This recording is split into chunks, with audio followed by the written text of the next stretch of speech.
Dear students, Assalamu alaikum wa rahmatullahi wa barakatuh.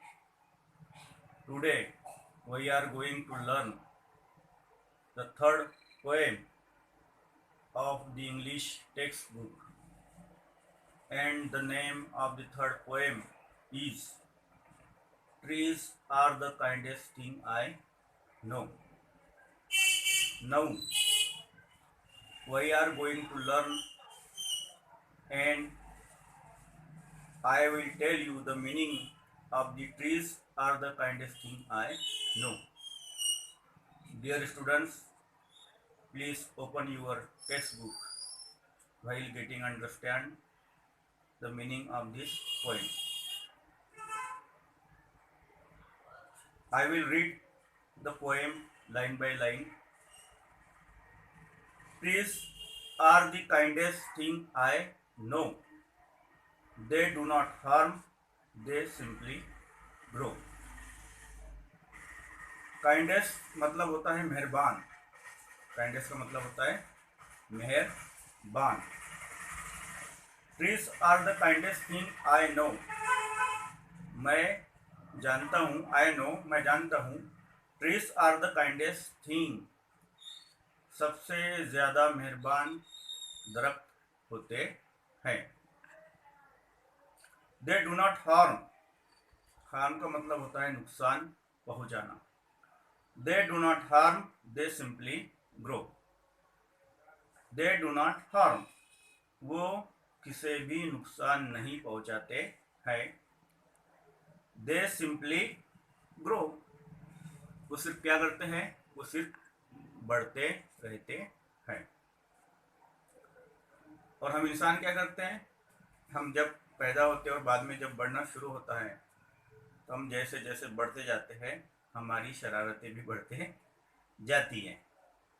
इसलिए कान को काटना, कोई जानवर है तो उसके दुम को हटा के बांध देना वगैरह वगैरह. लेकिन दरख्त जो होते हैं वो बहुत शरीफ होते हैं और वो सिर्फ बढ़ते रहते हैं, किसी को नुकसान नहीं पहुंचाते हैं. Second, and spread a shade for sleepy cows and gather birds among their birds. हम लोग देहात में रहते हैं, हम देखते हैं कि जो जानवर होते हैं खेती बाड़ी के, वो जब वापस आते हैं खेती से तो किसी दरख्त के नीचे वो बैठ जाते हैं. छाँव रहती है और वहाँ पर वो सुस्ताते हैं, आराम करते हैं. And spread a shade for sleepy cows, तो दरख्त क्या करते हैं, स्प्रेड यानी फैलाते हैं. शेड, शेड का मतलब होता है छत वगैरह, जैसे कि टहनियाँ होती है पेड़ की, वो छत की जैसी होती है, उससे छाँव मिलती है. And spread a shade for sleepy cows, जो सुस्ताने वाले गाय है, इसका मतलब हम जानवर से भी मुराद ले सकते हैं.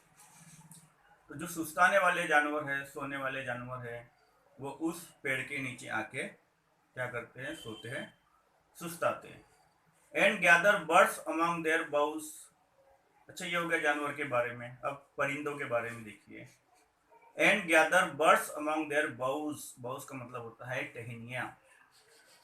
जो परिंदे होते हैं वो पेड़ की शाखों पर अपने आशियाने, अपने घोंसले बनाते हैं और उस पर रात में बसेरा करते हैं. दे give us fruits in leaves above. अब देखिए, पहले जो दो लाइन थी उसमें हमको बताया गया है कि वो मेहरबान हैं, किसी को नुकसान नहीं पहुंचाते. दूसरे दो लाइन में बताया गया है कि वो जानवर के काम में आते हैं, परिंदों अपने आशियाने उस पर बनाते हैं. अब तीसरे जो दो लाइन है उसमें क्या कहा गया है, they give us fruits in leaves above, वो हमें खाने के लिए जायकेदार लजीज फ्रूट्स यानी कि फल देते हैं. और फल का लगता है आपको पता है. They give us fruits in leaves above and wood to make our houses of. Wood का मतलब होता है लकड़ा. अभी हम सीमेंट का घर बनाते हैं, लेकिन पहले अक्सर हम देखते होंगे जो पुराने हमारे घर होते थे पूरे लकड़े से बने होते थे. लकड़े का इस्तेमाल उसमें होता था. लकड़ा कहाँ से आता, तो लकड़ा जो होता है वो जो पुराने पेड़ होते हैं, पुराने पेड़, उस पुराने पेड़ को काट कर लकड़ा बनता है और उसी लकड़े को तराश कर फिर घर में इस्तेमाल किया जाता है। And wood to make our houses of, और हमारे घर बनाने के लिए क्या देते हैं, हमको लकड़ा देते हैं। And leaves to burn on Halloweens, leaves का मतलब होता है पत्ते, और हेलोवीन्स एक त्यौहार है जो मगरिबी मुल्क में, यानी कि जो वेस्टर्न कंट्रीज है जैसे इंग्लैंड, अमेरिका, यूरोप, इसमें एक हेलोवीन त्यौहार है, उसमें पत्ते जलाए जाते हैं। जैसे कि हमारे यहाँ होली का त्यौहार होता है, आपने देखे होली में क्या होता है, होली में जो है पुराना घर का सामान, फर्नीचर जो काम का नहीं है वो जलाया जाता है। उसी तरीके से जो हेलोवीन त्यौहार है, इसमें लकड़े के बजाय क्या किया जाता है, पत्ते, सूखे पत्ते उसमें जलाए जाते हैं। And in the spring new birds of green, and in the spring, बाहर में क्या किया जाता है, बाहर का मौसम में न्यू बर्ड्स ऑफ ग्रीन, और जब बाहर का मौसम आता है तो पेड़ पौधों में कलियां खिलती है, बर्ड्स यानी कलियां खिलती है। तो देखिए दरख्त कितने मेहरबान हैं कि वो हमें क्या क्या चीज़ें इस्तेमाल करने के लिए देते हैं। They are the first when days begin to touch the beams of morning sun, morning सुबह का सूरज, मॉर्निंग सन, बीम यानी उसकी शुआएं, किरणें। तो जब सूरज सुबह उगता है, they are the first when days begin, जब सुबह होती है और दिन निकलता है, तो सबसे पहले ये दरख्त ही होते हैं जो सूरज की रोशनी अपने ऊपर झेलते हैं, अपने ऊपर लेते हैं। They are the last to hold the light when evening changes into night. अच्छा, ये सुबह की बात होगी, रात में क्या होता है, रात में जब इवनिंग चेंजेस इनटू नाइट, जब शाम रात में तब्दील होती है, सूरज डूब जाता है, फिर शाम से रात हो जाती है, तो उस वक्त में भी दे आर द लास्ट, वो सबसे आखिर होते हैं, सबसे आखिरी होते हैं, टू होल्ड द लाइट, जो अपने रोशनी को पकड़ के रखते हैं। यानी जब अंधेरा होता है और अंधेरा होने के बाद में रोशनी कम कम होती जाती है, तो पेड़ ही ऐसे होते हैं जो सबसे आखिर में अपने लाइट को पकड़कर रखते हैं।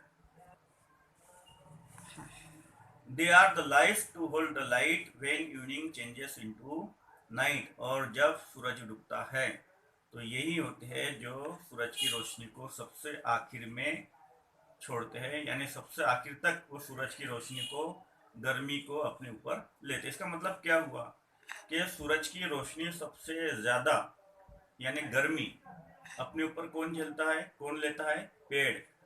अच्छा, वो रोशनी लेते हैं, गर्मी खुद के ऊपर लेते हैं, तो हमको क्या देते हैं फिर उसके बदले, उसके बदले हमको देते हैं वो छाव और ठंडक, यानी हमारे लिए क्या करते हैं, वो कुर्बानी देते हैं, कुर्बानी करते हैं, खुद गर्मी में रहते हैं और हमें ठंडक पहुंचाते हैं। And when a moon floats on the sky they hum a ड्राउसी lullaby of sleepy children long ago, trees are the kindest thing I know। अब ये जो आखिरी की 4 लाइनें हैं, इसमें पहली, दूसरी और तीसरी लाइन मिला के एक मतलब निकालता है। And when a moon floats on the sky they hum a ड्राउसी lullaby of sleepy children long ago। जब चांद आसमान में निकलता है तब क्या होता है, तब दे हम और ड्राउसी ललबाई, ये जो पेड़ है, दरख्त है, ये ललबाई यानी लोरी सुनाते हैं। किसको सुनाते हैं, अब स्लीपी चिल्ड्रेन लॉन्ग एगो, जो बच्चे सोने जा रहे हैं उन बच्चों को ये दरख्त लोरी कहानी सुनाते हैं। अच्छा, कैसा कहानी सुनाते हैं बताइए, आपको कुछ अंदाज़ा लग रहा है? तो देखिए, रात जब होती है तो उस पेड़ पर छोटे छोटे कीड़े बैठते हैं, और उसके बाद में फिर हवा चलती है, हवा चलने के बाद में पत्ते सरसराते हैं। अगर उस पर फलियाँ है, सूखी फलियाँ, तो उसमें बीजे होते हैं, वो घुंघरू के जैसे आवाज़ निकालती है। तो इससे बच्चों को एक लुत्फ आता है, मज़ा आता है, और उन्हें ऐसा लगता है जैसे कि दरख्त हमें क्या सुना रहे हैं, लल अबाय लोरी सुना रहे हैं। Trees are the kindest thing I know, और इसी वजह से पोएम, पोएम का नाम है हैरी बैन, ये कहते हैं कि इसीलिए मैं कहता हूँ कि trees are the kindest thing I know. तो हम इसकी समरी देखेंगे शॉर्ट में कि ट्रीज मेहरबान क्यों है, सबसे ज़्यादा मेहरबान क्यों है। तो इसलिए मेहरबान है कि वो बहुत शराफत से बढ़ते हैं, किसी को नुकसान नहीं पहुंचाते हैं, और जानवरों के लिए छाँव देते हैं, उन्हें ठहरने के लिए एक ठंडी जगह देते हैं। उसके बाद में परिंदों के लिए घोंसले अपने टहनियों में बनते हैं, यानी पेड़ के दरख्तों के टहनियों पे घोंसले बनते हैं परिंदों के।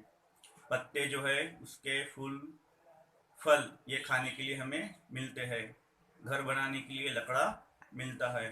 उसके बाद में पत्ते जो है त्योहार में जलाने के लिए काम में आते हैं। और कलियाँ खिलती है जो हमें बहुत, हमारे दिल को तसल्ली देती है, इत्मीनान देती है, सुकून देती है। और रंग बिरंगी कलियाँ। और उसके बाद में फिर क्या होता है, उसके बाद में सूरज की जो किरणें हैं, है ना, तो सबसे पहले दरख्तों पर पड़ती है, और सबसे आखिर में भी सूरज की रोशनी दरख्त पर ही रहती है, यानी वो खुद गर्मी अपने ऊपर झेलते हैं, गर्मी को बर्दाश्त करते हैं और हमारे लिए ठंडक पहुंचाते हैं। और उसके बाद में जो, जब रात हो जाती है, तो रात होने के बाद में जब चांद आसमान में निकलता है, तो उसके जो पत्ते होते हैं वो हवा के सरसराहट से हलते हैं और आवाज़ निकालते हैं, मानो कि वो छोटे बच्चों को लोरियाँ सुना रही है। तो बच्चों, ये थी पोएम। उम्मीद है कि आपको पसंद आई होंगी और मज़ा भी आया होगा। और इसी तरीके से मदारिस बंद तालीम शो के तहत ये हमने वीडियोस बनाए हैं और आप तक पहुंचा रहे हैं। अल्लाह ताला से दुआ कीजिए कि वो तमाम आलम को इस कोरोना वायरस की वबा से महफूज रखे और हम सबको सेहतमंदी और कामयाबी अता फरमाएँ। अस्सलामु अलैकुम रहमतुल्लाहि व बरकातुहू।